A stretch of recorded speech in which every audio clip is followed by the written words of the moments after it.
Then we get to this amazing line.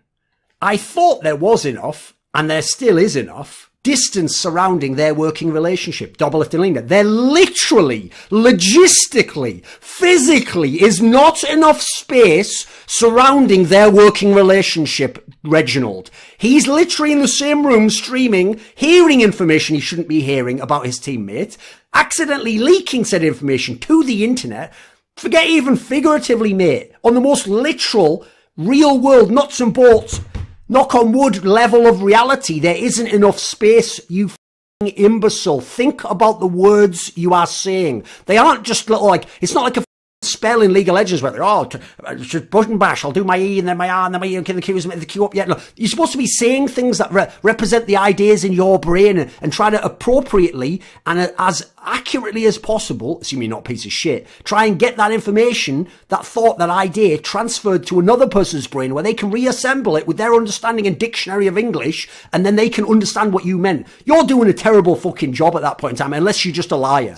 This is who TSM are. Listen very carefully. Even when they are caught bang to rights across the board, fucking up even their own players' futures potentially, they have to be the ones who weave in an attack to someone else. They have to attack someone else, let them know, let you know how disappointed they are in you. Now they're going to fucking berate you and be a moral arbiter in this particular scenario, be a moral authority who's going to speak down to you and condescend to you. Fuck you, Reginald. Who are you, mate? As we're going to find out later on in this twit longer, you ain't anybody, homie. Here's the question. Go on. Do you think that one thing they could do is bring in a psychologist? Like, they could have a sports psychologist sit Pasha down and say, Pasha, before the game where you lost there, what were you thinking about? What thoughts went through your head and what were you kind of planning? And then he just goes, I clicked the mouse. And then they go, no, but the thoughts, what situations did you imagine? And then he'd be like, imagine. And then they'd be like, you know, inside your head, you can sort of see with an eye that isn't your actual eyes, but you can imagine pictures. And then he'd just be going like, as his brain just like imploded. It'd be like when, you know, those stories that like apparently like the fucking Mexicans or whatever, the Mayans didn't have the concept of like perspective, and that when the ships came over the horizon, that'd be like Pasha trying to figure imagine. And then even worse, what if then that made him gain that power, some sort of sentience, and then with that sentience he realised, wait a minute, I'm a professional player, I'm in a team, we're shit. Which is, I like a tournament that lasts 3 or 4 days, or even the international, which lasts like 2 weeks or whatever. The way it's spread out, it still has the feel of a tournament where it's like, it's a contained entity, it has its own internal meta of how things are playing and what people are figuring out. You build upon the past days, you have to stay alive or you're going out, and then you have to watch the rest of it. It's got this like gradually building up hype around it and excitement as the matches get closer and closer and closer to the end, where it's going to be all the money. That LCS doesn't have that feeling. What LCS is it's the same feeling week after week after week after week. It's just like do, and then if your team's still in the playoffs, it goes doop, but then they might go on the first one. That's it. It's down again. So now you have to hope your team gets all the way to the playoffs. Basically, it's a really gradual, really gradual, really gradual. And then if your team goes all the way to the final, towards the end, it's like, but that's it. And so it's just massive. It's like I'm not into Tantra, mate. So, wham bam, get me in, get me out there, watch another tournament. Also, makes it a lot easier to follow these books. You can pick the tournaments you want to watch, skip the ones that you don't. Now, I'll skip it. Now, some of the things he says aren't ridiculous, but I'll just skip to the end and just say this. So, what he says at first, to like lend some authority to what he's saying, and just to explain some context, is he says he's an English teacher living in Korea. Now, the problem with that is, people are going to be like, oh, well, he'll know better than everyone else then, because he lives in Korea, and you know what, he teaches English there. Let me just explain something for you. English teachers living in Korea are fucking 10 a penny, and this guy gives literally next to no insight into how the Korean esports infrastructure works, nor, beyond saying he's an English teacher living in Korea, does he explain any kind of evidence as to why he would know more than us. Like, him being an English teacher in Korea at this point in time is irrelevant. He's never said, oh, and I've been to the Samsung house. Oh, I've actually been to a lot of on-game events and talked to the casters there and talked to people behind the scenes. Oh, I've actually seen the way that the structure works inside the infrastructure. Oh, I've actually talked to some of the coaches who used to be there and used to be players. Some of the players told me how the coach... He doesn't say any of that stuff. So actually, basically, it's like him saying, oh, well, as an English teacher who lives in China I've read a lot about Korea and do this. You would be like, well, I wouldn't assign him any special knowledge about Korea, but that's essentially it. He lives in Korea and teaches little Korean kids a hot dog. And they're like, hot dog. No. Hot dog. Not ooh. Hot dog. Hot dog. No. Hot. That hot. You're close. And the dog. Maybe I shouldn't keep going on about actually eating dogs. Yeah, maybe I'll... Banana. When they would go, the practice and the environment was like they were playing for fun, like they were fucking around. They weren't properly doing it seriously. Supposedly, Stewie sometimes wouldn't even be coming. He's the IGL. He would be raging in scrims. And he would just be saying, I'm just playing for fun, or I'm just playing for, who gives a fuck, just a practice, bro. I wouldn't play at this in real, all that jazz. And he's the leader. He's the one you've pinned your whole hopes to. You're even crippling your new coaching staff to compromise to this guy because you think he's a superstar. You think he's going to win you a major. You think he's the best player in the US. You are clowns. I hope you got your makeup on properly, guys. This gets worse and worse and worse. The only thing is, though, you can put all the asterisks you want and be like, yeah, but, everyone's forgetting last year Pucks wasn't that great. Listen, you just heard Mickey X there try to be like, well, I mean, last week was sort of all right. It's like you played SK and Vitality. Like, but you may as well have said you had a great... You're like one of those guys back in the day practicing CS against bots. Like, I had a great game. 310 minutes. Like, yeah, no shit. It's bots. What are you talking about?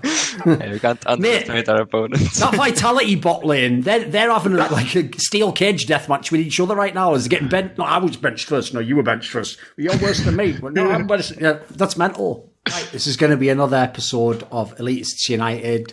Our guests for this episode are some G2 players because, let's face it, half the league's fucking boring, or rookies, or people who are just like speaking in really broken English, you know, whereas these two guys here, fluent in English, absolutely top class. They know how to banter a little bit.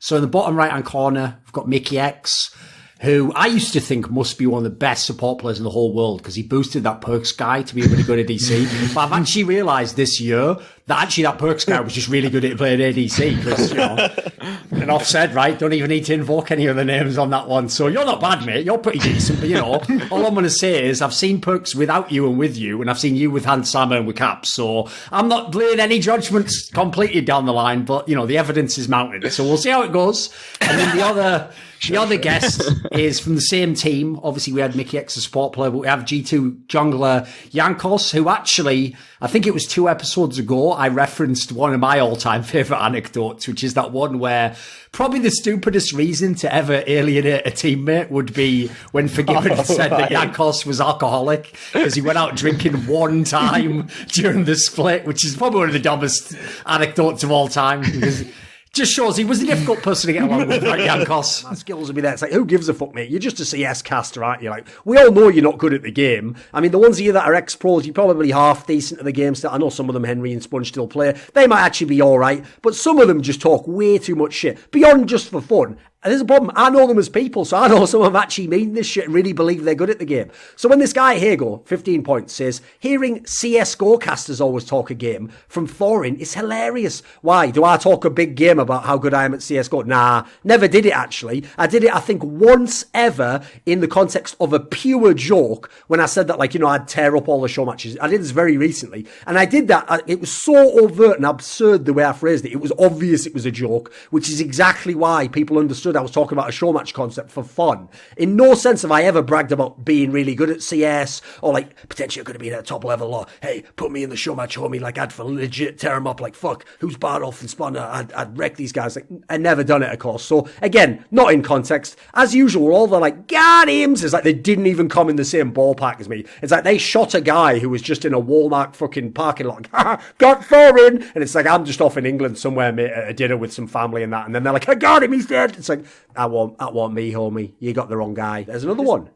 144 points. Wow, it's almost like some pros have different opinions or don't feel so strongly they want to be vocal about it. It's almost like Thorin isn't every single pro player. Got him! He's not every single pro. Has he though? Has he really got me? Or do I know loads of pro players who even at the time were telling me this and I tell them, what did you tell them Valve? And they say no, like that story I just told you. Or is it that scenario, which includes all the context and now makes perfect sense for why I would make that tweet?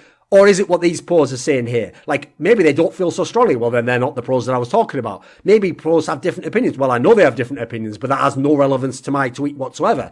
As usual, to hate me fully, you have to ignore everything I say, all the points I'm making, all the context of what I'm saying, and just invent a different character that you then call me, give him different opinions that you think are stupid, that never existed except in your stupid brain. You're the only one who could come up with stupid ideas like that. And then attack those stupid ideas. That's called a straw man, by the way. And then go, haha, look how I wrecked this straw man. I mean, Thorin, straw Thor man. I work hard to make sure I get mine, but no one can do it all on their own. And that's why everyone needs a support group. And so I have my Patreon community. Do you want to suggest a topic or a guest for my content? Maybe you want to ask a question in one of these monthly AMAs. Do you want teasers? Find out who the upcoming guests are. Or maybe you want to take part in one of those long discussions where you can help set the table of the topics and join in with other like-minded people. Well, if so, put your money where your mouth is and join the Skrilluminati today via the Patreon link below, as the following people who I very much appreciate did: Matt Pugnatio Rajcula, Ahmed Hadjou, Kyle,